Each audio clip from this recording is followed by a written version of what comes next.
ಚಟ್ನಿನ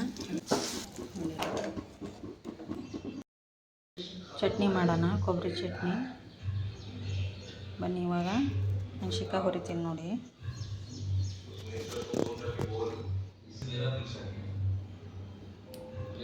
ಸ್ವಲ್ಪ ಚೆನ್ನಾಗಿ ಅದನ್ನು ಎಣ್ಣೆ ಹಾಕಿ ಹುರ್ಕೊಳ್ಳೋಣ.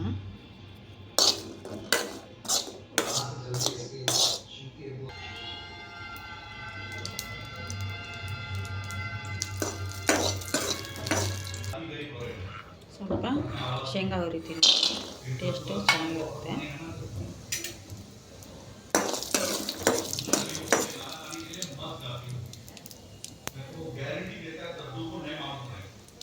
ಇವಾಗ ನೋಡಿ ಸ್ವಲ್ಪ ಪುಟಾಣಿ ಹಾಕ್ತೀನಿ.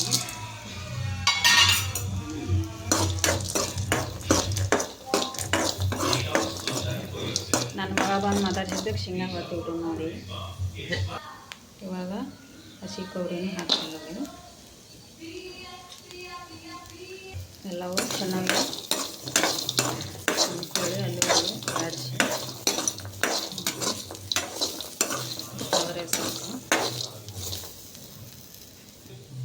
ಒಂದು ಬೆಳ್ಳುಳ್ಳಿ ಹಾಕ್ತೀನಿ ನೋಡಿ, ಸ್ವಲ್ಪ ಕೊತ್ತಂಬರಿ ಸೊಪ್ಪು,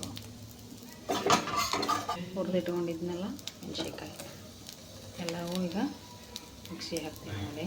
ರುಚಿಗೆ ತಕ್ಕಷ್ಟು ಉಪ್ಪು ಹಾಕಬೇಕು, ಹಾಕ್ತೀನಿ ಈಗ ನೋಡಿ. ರುಚಿಗೆ ತಕ್ಕಷ್ಟು ಉಪ್ಪು ಹಾಕ ನಮಗೆ ಎಷ್ಟು ನೋಡಿಕೊಂಡು ಇವಾಗ ಇನ್ನೆಲ್ಲ ಮಿಕ್ಸಿ ಮಾಡ್ತೀನಿ ನೋಡಿ. ಚಟ್ನಿ ಮಿಕ್ಸಿ ಹಾಕಿದ್ದೀನಿ. ಇದಕ್ಕೆ ಏನು ಮಾಡಬೇಕು, ಇವಾಗ ಒಳ್ಳೊಳ್ಳೆ ಒಗ್ಗರಣೆ ಕೊಡೋಣ. ಒಗ್ಗರಣೆಗೆ ಸ್ವಲ್ಪ ಎಣ್ಣೆ ಹಾಕ್ತೀನಿ ನೋಡಿ, ಇಷ್ಟ ಆದರೆ ಸಾಕು.